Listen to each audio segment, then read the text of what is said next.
Este programa é livre para todos os públicos. Muito obrigado. E fico feliz de ver o carinho de tanta gente, tendo paciência com as reprises. Alguns momentos realmente foi de dificuldade de agenda, não só minha, como às vezes da Canção Nova também. A Canção Nova também tem os seus problemas de agenda, às vezes com situações aqui internas. Eu posso vir e nem sempre eles também podem, com a equipe, aquela história toda. Mas graças a Deus estamos aqui. Me sinto muito feliz de ver o carinho das pessoas, volto a dizer, com a paciência com as reprises, porque eu também acredito que às vezes, eu já, por exemplo, tenho quase, quantos anos já? 12 anos, né, de programa de direção espiritual. Eu acredito que tudo que a gente fala aqui, a gente já falou um dia, tudo repetido. Não tem muita novidade mais não. Mas às vezes nós escutamos na hora certa, não tem isso? Às vezes aquilo que foi falado há 10 anos, passou, entrou no ouvido, sai no outro, né? Mas de repente, na hora certa você escuta e aquilo começa a fazer sentido para você. Então eu não tenho problema com as reprises, de verdade. Aqui não é um programa de entrevista, não é um programa que a gente está fazendo um conteúdo que depois você, já vi isso. Mas às vezes a fala, ela é importantíssima. Eu até lamento que a gente não tenha arquivos bem mais antigos. Por exemplo, o programa de direção espiritual nos primeiros anos dele, seria interessante a gente ter umas reprises daquela época, coisas que com certeza fariam sentido ainda no dia de hoje. Claro, é até bom para a gente perceber a nossa evolução espiritual, né? Como Deus foi jogando luzes dentro de nós, como a ação do Espírito Santo foi tendo oportunidade de agir na minha vida, na sua, na do Christian. Como a gente foi podendo perceber esse alinhavo de Deus costurando a gente para que a gente pense cada vez mais de acordo com o Evangelho, para que a gente se desprenda dos excessos que a gente tem, para que a gente vá ficando mais simples, mais verdadeiro, mais direto, porque é isso que faz o outro querer ouvir a gente. Eu não tenho dúvida de que a grande repercussão deste programa é o fato de nós sermos apenas isso aqui, não tem nada inventado, não tem uma grande produção, não. É a gente falando daquilo que a gente acredita, do que a gente sofre, a gente falando das nossas alegrias. E é por isso que eu tenho tantos companheiros por esse Brasil e pelo mundo afora. Podemos recordar aqui os países de língua portuguesa, nosso querido Portugal, nossa terrinha, Angola, Moçambique, Cabo Verde. Tantas pessoas ligadas conosco neste momento, porque aquilo que é dito faz sentido, que bom. E não tem nenhuma novidade. Os conselhos são velhos, as reflexões são velhas, mas a gente está aqui, firme, porque nós precisamos daquilo que já foi dito com os ouvidos de hoje. O Evangelho é assim, já foi repetido tantas e tantas vezes, mas ele continua sendo novo aos nossos ouvidos. Por quê? Porque nós estamos diferentes. O Fábio que acordou hoje de manhã já é outro. Agora no final do dia, ainda mais que hoje eu ganhei uma filha nova, estou todo feliz, né?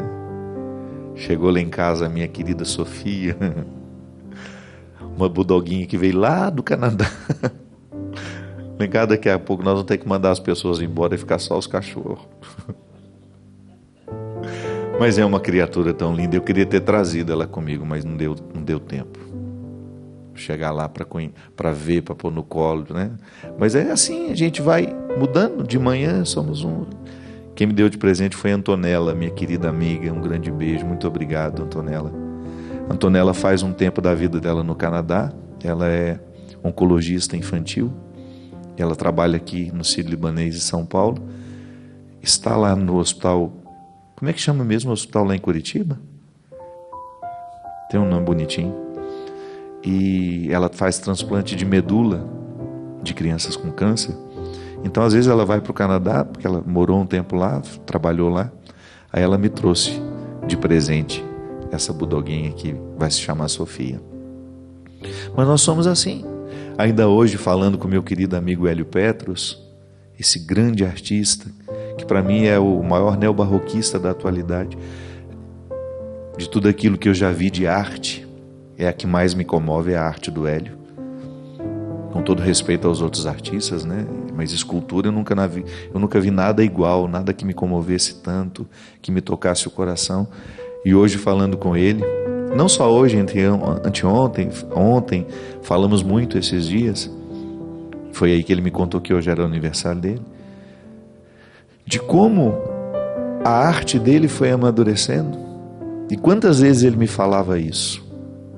Ele ia mostrando as obras, eu tive a graça de uma vez passar um dia inteiro lá na casa dele, ele me mostrando os primeiros trabalhos dele, as primeiras imagenzinhas deste tamanho assim, tudo ainda muito rudimentar, né?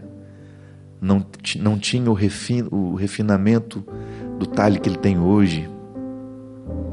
Pega uma pedra, uma peça bruta de cedro rosa e vai cavando ali, e de repente tem a anunciação do anjo, a Nossa Senhora com todos aqueles anjos, aquelas talhas de encher os olhos da gente.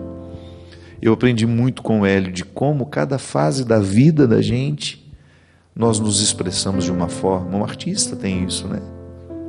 Da mesma forma como esse CD aqui, O Amor Me Elegeu, que tem essa música que nós cantamos no início, é uma fase da minha vida também, expressão de um tempo. Aqui está tudo que eu sofri, tudo que eu vivi, tudo que me alegrou, as pessoas que me fizeram bem, as pessoas que me fizeram mal, as dores, as alegrias, as viagens, as diarreias, os banquetes, está tudo aqui. As fases da vida, naquilo que a gente produz. E é tão interessante a gente perceber que Deus vai levando a gente assim neste movimento. Você também. Pare para prestar atenção naquilo que você viveu. Como Deus lhe conduziu até aqui. Através de quem Ele lhe falou. Aliás, o programa que hoje nós gravamos, que vai ao ar na semana que vem, já quero até mandar um aviso, vocês aí que são de Lins, avise a Ana, é Ana Gabriela, não é? Ana Gabriela, sua carta vai ser lida e a sua linda história ao lado do Fabrício e Lucas. Ana Carolina, não é Gabriela não, Ana Carolina aí de Lins, que me entregou uma carta no dia que eu estive aí no show. Aliás, eu vou falar do show de Lins também. A sua história junto ao Fabrício e ao Lucas será contada aqui, não perca. Uma história lindíssima que comoveu a todos nós aqui. O que eu estava falando? Por que eu falei da Ana? Na semana que vem, né? Nós estávamos gravando o programa aqui. E a gente falava de como é que Deus vai nos conduzindo, das influências, de como Deus vai falando através das pessoas. É sobre isso a gente vai falar no programa semana que vem. De repente, aquela pessoa entra na sua vida para fazer o mesmo papel que o anjo Gabriel fez na vida de Maria, para dar a ela um recado precioso que iria mudar a vida dela. Sim. Deus vai nos conduzindo, vai cuidando da gente. Eu gosto muito dessa música Deus Cuida de Mim, eu sempre cantei até mesmo antes de gravá-la. Agradeço muito ao pastor Kleber Lucas, que é o autor, por ter me permitido incorporar essa música ao meu repertório e ver como ela faz bem ao coração de tanta gente. Por quê? Porque eu gosto da antropologia do cuidado. Eu gosto de refletir sobre o cuidado. Porque nós somos o fruto do cuidado. Qualquer pessoa que eu cruzo na rua, ali está uma pessoa que é fruto de um cuidado.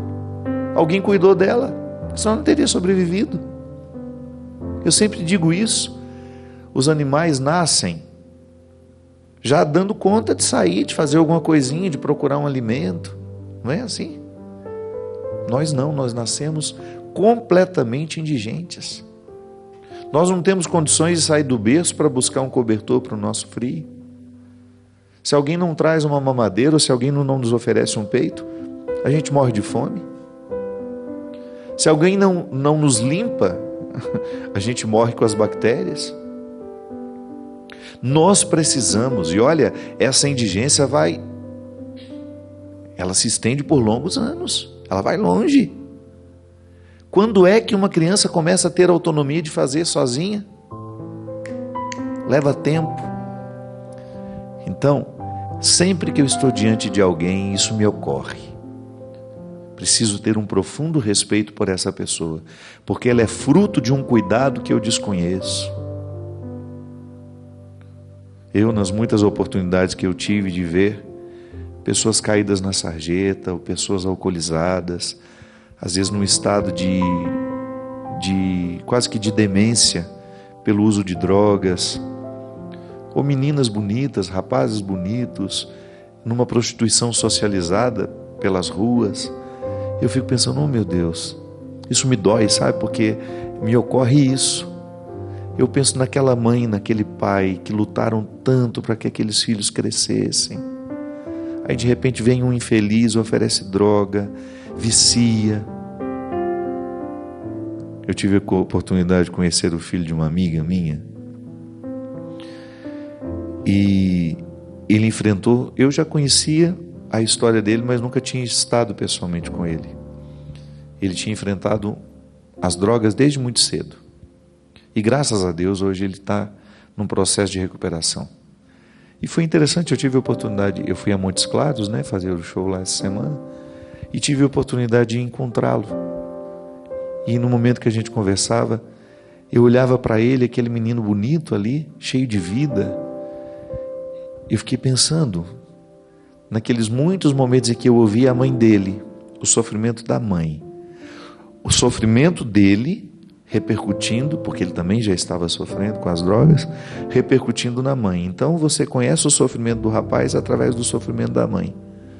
E quantas vezes isso me ocorria, eu pensava, meu Deus do céu, como é cruel isso. Alguém que você cuida com tanto carinho, aquele menino que você viu nascer, que você amamentou, que você deu o primeiro banho, a primeira papinha, que você comemorou os primeiros passos, que você levou para a escola, que você viu o processo de aprendizagem, de descoberta do mundo. De repente, quando começa a ir sozinho pelo mundo, alguém vem e sequestra aquela subjetividade de forma tão cruel. E foi o que aconteceu com Saulo. De repente, aquele menino estava roubado dele, e a gente falava muito sobre isso. De como é triste o momento que você percebe que você não tem mais liberdade interior, que você não escolhe mais o cuidado consigo. Porque a droga é justamente isso. Ela vem, mina a capacidade da pessoa de querer se cuidar. Sim, porque quem tem isso vivo dentro de si, não vai intoxicar-se com aquilo. Mas a partir do momento que se estabelece a dependência, o cérebro ele não é mais livre para escolher. Ele precisa daquela droga. Ele necessita daquela droga. E um ser humano movido por suas necessidades, ele vira um assassino, ele vira um ladrão, tudo para satisfazer as suas necessidades. É por isso que existe um índice muito grande de meninos e meninas que roubam a própria família para poder comprar a droga. Não é cruel isso? Por quê? Porque ali já não há mais liberdade de escolha. Ela já não se cuida mais. Ela deixou de se cuidar e a liberdade foi eliminada. Ela está condicionada, que é justamente o que a droga faz com a gente. Tão triste você perceber que um menino, que uma menina, que foram educados com tanto zelo, que foram cuidados, longas noites, longos dias, de repente, estão entregues a um processo de autodestruição. Lamentável. Nós precisamos do cuidado diariamente. E eu, pessoalmente, acredito que quando nós experimentamos este cuidado, quando nós passamos pela experiência de sermos amados, isso facilita demais a nossa experiência com Deus. Porque nós não temos outra linguagem. Deus não vai julgar sobre nós uma linguagem mística. A experiência mística passa o tempo todo por realidades humanas, a linguagem é humana. Então, para eu entender a expressão Deus cuida de mim, eu precisei um dia experimentar o ser cuidado pela minha mãe, ser cuidado pelo meu irmão, pela minha irmã, pelo meu pai, pelas pessoas que estavam ali ao meu redor. Não é? E você estabelece com Deus uma relação diferente porque você sabe o que significa ser cuidado. Então você começa a pensar a sua fé, a sua experiência sobrenatural com o Senhor a partir daquilo que é natural.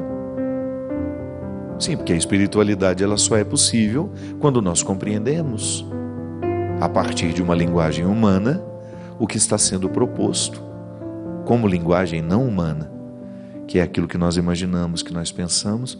Claro que já está influenciado pela linguagem humana.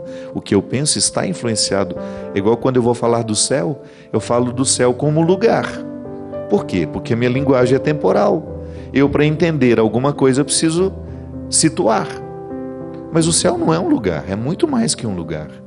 Mas eu preciso da palavra lugar, do conceito lugar. Aí é aquela velha história: Padre, quando eu morrer eu vou para onde? Não sei, minha filha, porque até o verbo ir é inadequado.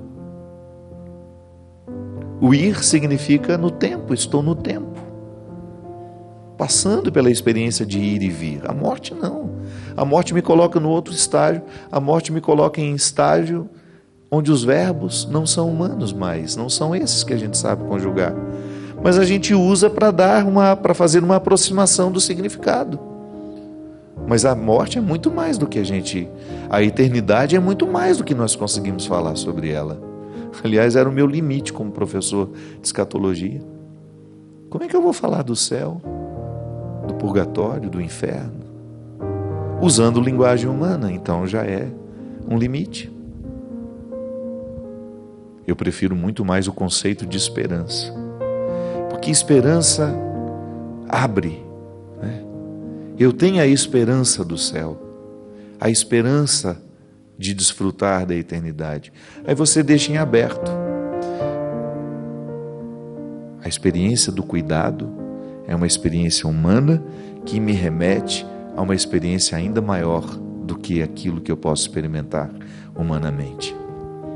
Mas ser cuidado por Deus, então, a mim, ao coração do Saulo, e eu falava sobre isso com ele. Eu até falava para ele: Saulo, vou te confessar uma coisa. Não conta para ninguém, não. Porque eu sou padre e às vezes eu não posso falar com tanta liberdade. Mas eu acho que ele não contou, e você que também vai me assistir, está me assistindo, não vai contar para ninguém também, não. Eu, Fabinho, da minha mãe, eu tenho mais facilidade com a expressão Deus é mãe do que Deus é pai, por causa da minha história, sabe? Eu olho para o pai e eu gosto das expressões desse Deus Pai que tem feições maternas. Eu acho que é por isso que o cristianismo, né, o catolicismo de maneira especial, foi muito sábio em colocar Nossa Senhora nessa história. Porque falta mulher nessa história. Quando nós temos uma visão de um Deus Pai, por exemplo, aquele que teve dificuldade com o pai, como é que ele olha como é que ele interpreta a expressão Deus é Pai? Você não acha que fica difícil para ele? Se o pai foi duro, se o pai foi cruel, se o pai foi difícil, se o pai o abandonou, é provável que ele tenha uma dificuldade com o conceito Deus é Pai. Ah, mas nós precisamos da linguagem humana. Tá bom. Mas então abre o seu conceito para compreender esse Deus Pai, diferente do pai que você teve. Ou se facilita olhar para ele com um olhar de mãe, não tem nenhum problema, ele continua sendo seu pai. Da mesma forma como alguns homens trazem para os filhos uma dimensão materna, mesmo sendo homens, porque a maternidade é a abrangência maior que o amor pode nos oferecer. Não adianta, é dentro da mulher que nós somos feitos. É dentro dela que nós recebemos as carnes e os ossos. É dentro dela que nós recebemos o sangue. O pai teve uma contribuição na hora de fazer, mas depois o mistério é todo dentro do útero da mulher. Isso é sagrado demais. É ali que eu recebi a primeira experiência do cuidado. Então eu não tenho como pensar a figura de Deus Pai longe da experiência com a minha mãe, que pacientemente me levou. E olha que eu fui pesado, eu nasci com 4,750 kg.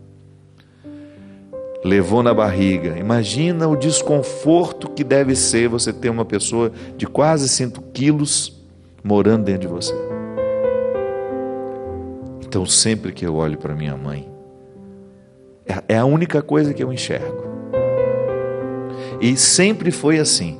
Eu sempre percebia nela um mistério. Meu Deus, essa mulher me fez. Se eu estou aqui, é porque ela me aceitou. Ela me quis. Ela me tolerou. Ela não me jogou fora. Ela não me jogou fora. Ela me escolheu muitos, mas muitos, durante muitos anos. Ela me escolheu. Ela escolheu cuidar de mim. Ela escolheu me amar. Ela escolheu matar a minha fome. Ela escolheu me abrigar do frio. Se isso não é uma experiência divina, eu não sei qual é. Se o fato de estar dentro do ventre de uma mulher, sendo amado sem ela ter visto o meu rosto, não é sagrado, então eu não sei o que pode ser sagrado nessa vida. Eu só posso compreender a experiência do cuidado de Deus comigo quando eu olho para as minhas experiências humanas, em que eu fui amado, em que eu fui cuidado, em que eu fui querido. Ah, padre, mas eu tenho dificuldade com a minha mãe. Não importa. Em algum momento você se sentiu cuidado por alguém. Se você está aí me assistindo agora, porque você foi indigente como todas as outras pessoas, durante longos anos você foi incapaz de buscar o seu alimento, você foi incapaz de buscar o cobertor do seu frio, é porque alguém cuidou de você. Alguém. Você deve a sua vida a essas pessoas.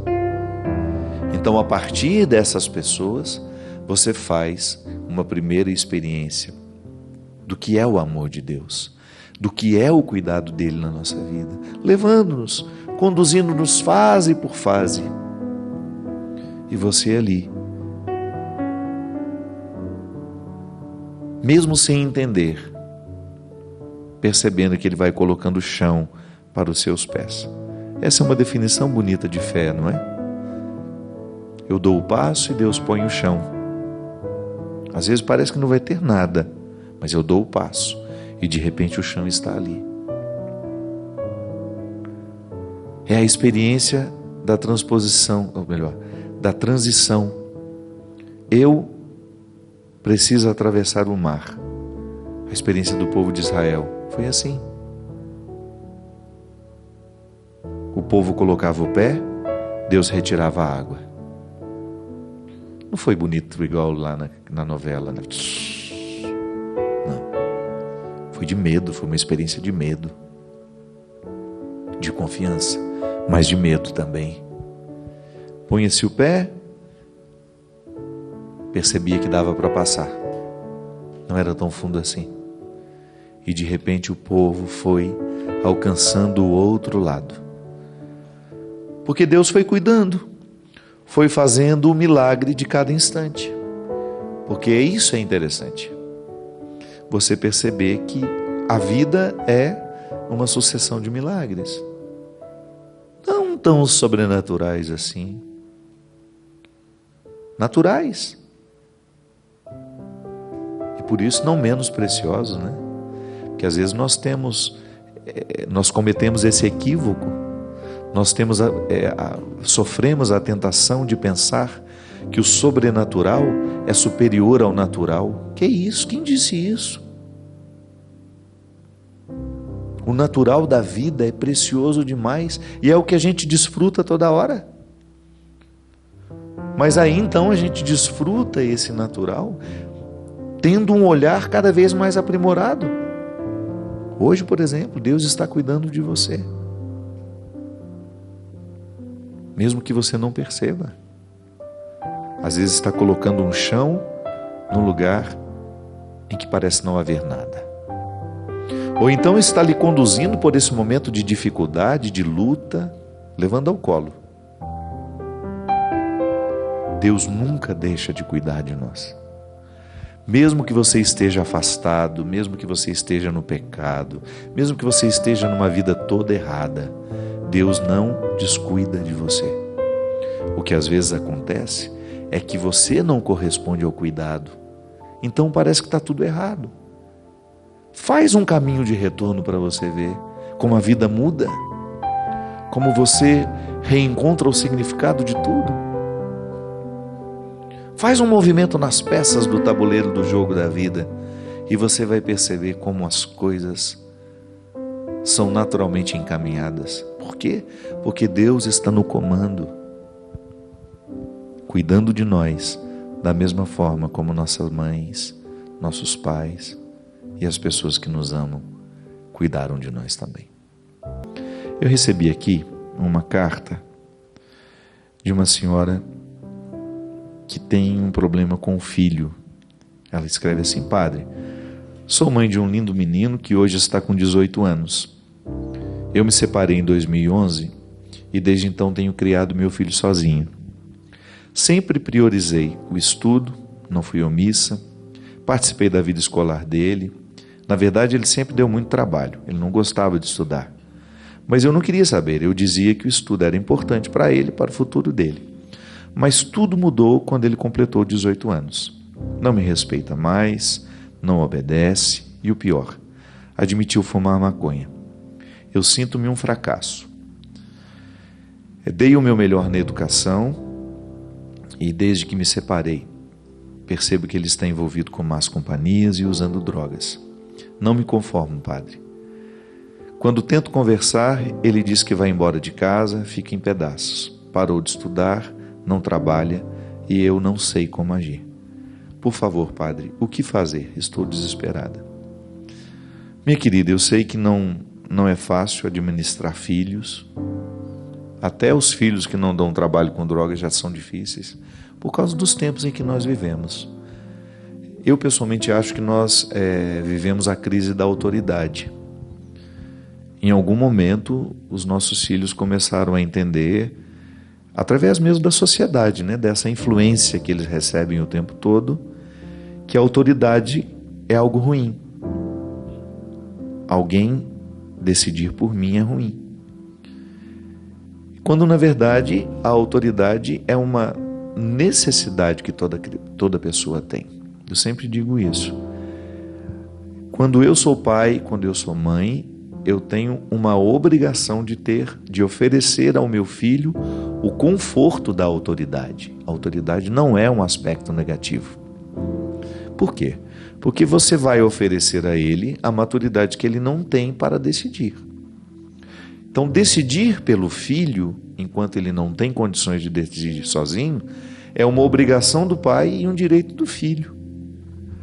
É desastroso na educação de uma criança o pai que abre mão de ter autoridade. Eu sempre digo isso, Pai querer ser amiguinho do filho na hora, não dá. Você vai ter tempo para ser amigo do seu filho, mas depois. Você precisa ser pai dele, você precisa ser mãe dele. Você precisa exercer uma paternidade, uma maternidade amigável, sim, claro, mas ser amiguinha, falar de igual para igual, isso não é saudável para ele. Você tem que chegar e ele perceber que você tem autoridade sobre ele, e que isso é positivo, porque traz segurança. A criança necessita disso. O que a gente percebe é que, às vezes, desde muito cedo, essa autoridade vai sendo negociada demais. E a criança vai percebendo que ela tem um poder sobre pai e sobre mãe que não deveria ter. É claro que à medida em que a criança vai amadurecendo, você vai tendo a oportunidade de discutir com ela o que deve ser feito ou não, e também ouvi-la, porque ela é uma outra pessoa. Você precisa ter a sensibilidade de ouvir seu filho e até mesmo de perceber que ele tem diferenças e que ele... Mas tudo isso é na hora certa.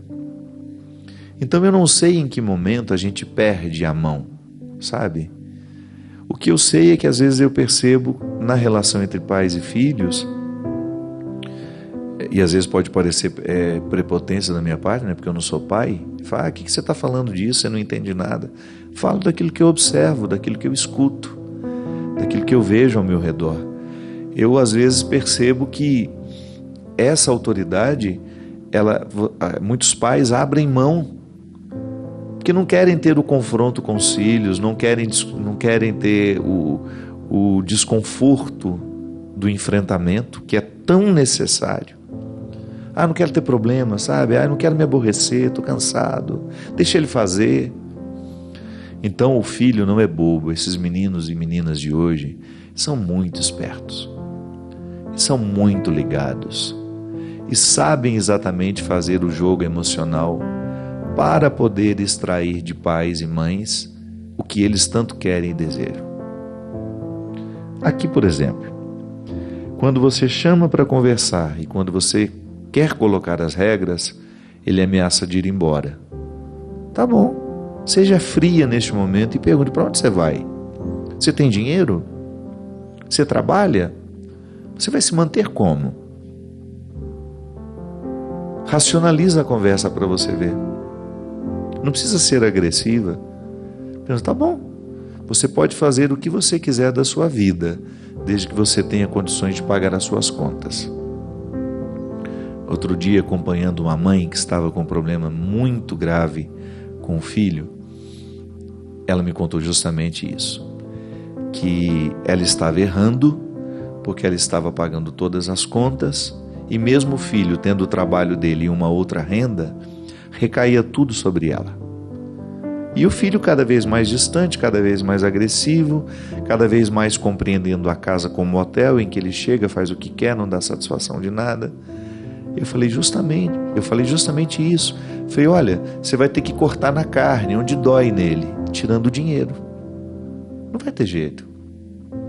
Quer viver como você quer viver? Quer fazer como você quer fazer? Tá bom, mas então trabalhe e pague suas contas. Sabe por quê? Senão a gente patrocina o erro dos nossos filhos. Patrocina financeiramente falando mesmo. Não é certo que um menino de 18 anos não escute sua mãe. É você a grande responsável por ele ainda. Tá bom, na hora que ele assumir a maioridade, que ele já tiver condições de cuidar da vida dele, o máximo que você vai fazer é tentar participar, se ele permitir. Mas tá bom, ele já foi. Também chega um momento que você tem que abrir mão, que não dá para você ficar levando debaixo das asas o filho que já é adulto, que já faz escolhas.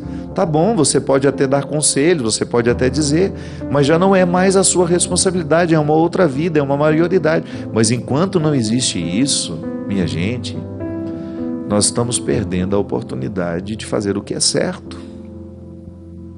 Não dá para querer bancar o pai moderno, a mãe moderna, percebendo que você está negligenciando um detalhe da vida que pode danificar definitivamente o caráter desse filho. Drogas, por exemplo. Drogas precisam de tratamento. Não dá para a gente conviver. Meu filho fuma maconha, meu filho usa isso, usa aquilo, sem que a gente ofereça a eles uma oportunidade de sair disso. Porque o grande problema da droga é que ela começa nessas mais socializadas. Porque hoje quase a maconha já está praticamente socializada. A gente nem se assusta quando escuta falar que o outro fuma. Existem, tantos argumentos hoje, a maconha sendo usada para fins medicinais, e isso vai sendo assimilado pelos nossos filhos como se isso fosse absolutamente normal. Então, tudo bem, depende da formação que tem, depende da cabeça que tem. Eu estou falando para você que me pediu a minha opinião, eu não falo para quem não me pediu a opinião. Mesmo porque pai e mãe são os primeiros responsáveis pela educação dos filhos. Eu falo a quem me pede opinião. Se eu tivesse um filho, e se eu tivesse que lidar com ele usando uma droga que eu sei que abre portas para outras, eu imediatamente tentaria interferir para que isso não continuasse. E estou dizendo para você que pediu minha opinião, que eu acho que você deveria procurar ajuda para ele. Até mesmo conscientizando dos grandes malefícios que essa porta de entrada pode trazer para a vida dele. Porque daqui a pouco está usando drogas mais pesadas. E quanto mais viciado ele vai ficando, mais difícil vai ser a relação dele com você. Porque o filho viciado em drogas tem muita, mas muita dificuldade com qualquer pessoa, não é só pai e mãe não, que venha estabelecer limites para ele.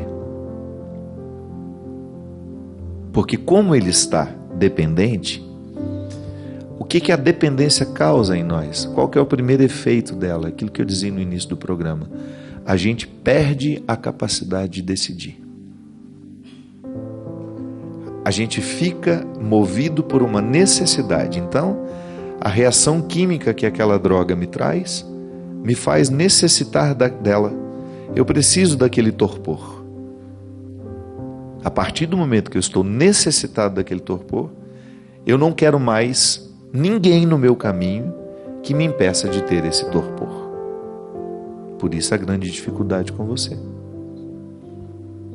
Agora você vai ter que exercer a sua autoridade.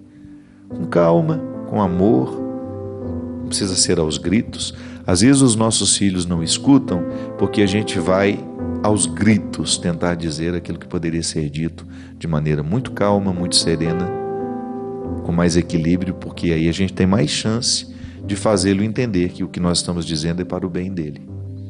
Então viva o enfrentamento com o filho. Não fique com esse discurso, ele não me escuta mais. Não, pare com isso. Ele é seu filho e ele está debaixo do seu teto. Quem manda nessa casa ainda é você. Ele vai mandar na casa dele na hora que ele estiver fora. Mas essas regras nós precisamos dizer, nós precisamos ditá-las dentro de casa. Não precisamos ser tiranos para isso não. É conversa, é bom senso. Olha, quem paga as contas nessa casa sou eu, você está debaixo deste teto e você vai me ouvir sim o que eu estou dizendo. Mesmo porque para ele comprar essa droga, onde é que ele arruma o dinheiro? Se ele não trabalha, não estuda e está fumando maconha. Me desculpe, eu não conheço traficante generoso. Eles até são, até viciar a pessoa. Mas eu não vejo, não conheço um traficante que seja amiguinho do viciado, que dá de graça a maconha para ele. Então, de algum lugar esse dinheiro está vindo. E se você é a fonte dele, cuidado. Porque você pode estar pagando essa droga sem saber que está. Fique de olho, fiscalize. E descubra quem são essas pessoas que estão influenciando seu filho. Se for preciso, vá na casa, converse com o pai deles, com os pais. Às vezes eles também não estão sabendo que os filhos estão enfrentando a mesma coisa. Minha gente, trazer um filho ao mundo é uma responsabilidade para a vida inteira. Tá bom. Chega um momento que você pode relaxar e deixar seu filho viver a vida dele e você vai participar no momento que você for chamado. Mas enquanto ele não tem autonomia para isso, a responsabilidade é nossa. E não dá para ficar com essa história, eu não dou conta mais do meu filho. Tem que dar. Você é o primeiro responsável por ele. Porque se você não der, ele se torna um problema para o outro. Filhos que os pais não dão conta deles, eles geralmente são um problema para a sociedade. E é assim que a sociedade vai ficando ruim. É assim que o mundo vai ficando insuportável. Quando os filhos não recebem de seus pais a autoridade, quando eles não são beneficiados com a autoridade que educa, que disciplina. A minha mãe tem um ditado que é de pequenino que se torne o pepino. Melhor, é isso mesmo, né? Que se torce. É de pequenino que se torce o pepino. Então você que está aí com esse filho nos braços, que você ainda decide para onde vai, para onde vem, como foi. Cuidado para não perder as rédeas. Fique atento. Fique atento, porque se você começar a abrir mão da autoridade que você precisa ter sobre ele daqui a pouco, espertos como eles estão, eles mandam em você. Te enganam, te ludibriam. E ludibriar hoje é a coisa mais fácil que tem. Então fique esperto. Exerça a autoridade, porque é um direito dele e um dever seu. E faça isso com carinho, com amor. Vai mostrando desde pequeno, sobretudo através do seu exemplo. A melhor maneira de ensinar uma criança, minha gente, é através do nosso exemplo. A melhor forma é o nosso jeito de viver, o nosso jeito de ser. E não desanima não. Não desanima não, que quando nós somos amorosos e firmes, como diz a minha amiga Cristiana Gutierrez, firme com as questões, suaves com as pessoas. Derrame sobre nós a bênção e a proteção do céu, do Deus Todo-Poderoso, Pai, Filho e Espírito Santo. Amém.